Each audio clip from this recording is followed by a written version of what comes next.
Momentary pleasure is pain. Real delight is unmodified, beginningless, and endless. Hence, investigate the truth with the help of direct experience. Behold the primordial truth by direct experience. One who abandons this experience and runs after illusory realities is a fool. Momentary pleasure is pain. Well, you can see that a lot of people don't agree with that. I was watching a film recently. I had to watch it in parts because it was quite ghastly. It was called The Rules of Attraction, and it was about young people in America at college who are free to pursue their own indulgences, which basically involved drugs and sex. It was very dismal, a very dismal film. There was a joyless self-indulgence going on. It's like they were pursuing what they believed would make them happy, this freedom to do what they like. And yet, there wasn't a shred of joy in the film. But this is the behaviour they were hooked into, and there didn't seem to be any realisation that there was any point in doing anything else. There were some little glimmers of love trying to break through, but these just ended in tragedy. So it's a very bleak film, but it was to do with this pursuit of momentary pleasure. It's a joyless self-indulgence. It's like addiction.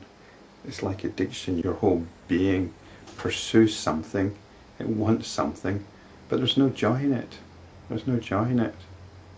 Just a feeling of disappointment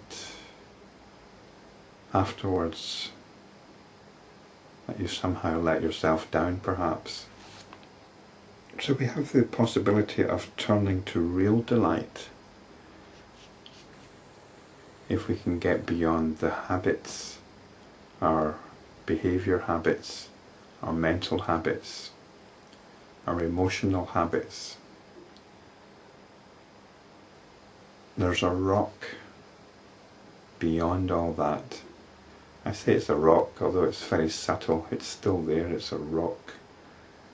And it comes back to your own sense of being,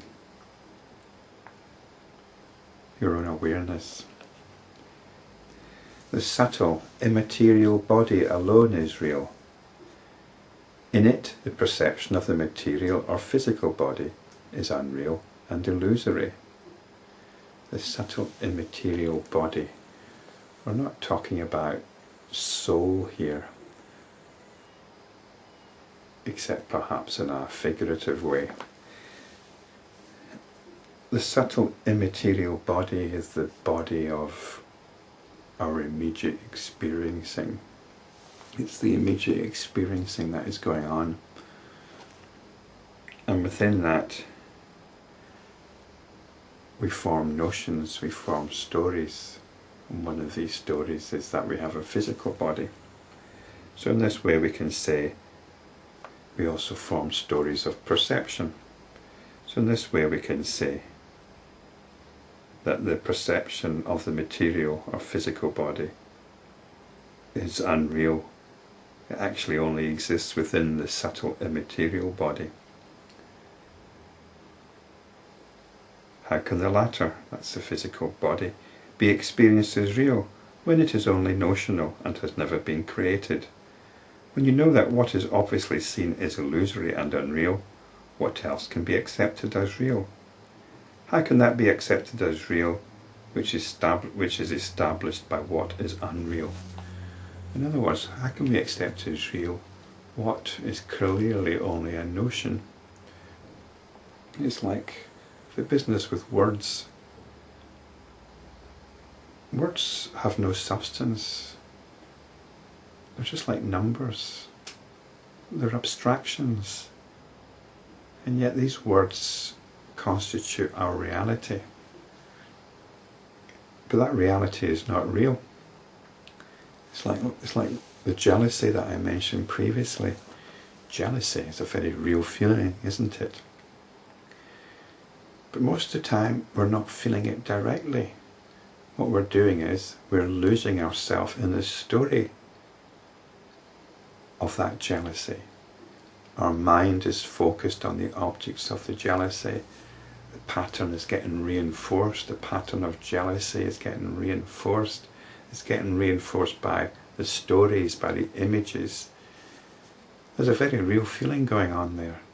But that feeling is lost. It's lost. It's caught up in the story of pain and the story of jealousy. But the actual feeling is quite neutral. So what's happening is the reality is being replaced by a story about reality, or a story about something unreal. When such is the case of the first and foremost proof, pratyaksha or direct experience, what value can be placed in inference? So there's this thing, pratyaksha, direct experience, which I've described previously as the empirically obvious. It's direct knowing, not through experiment, which is also a meaning of empiricism, but through direct knowing.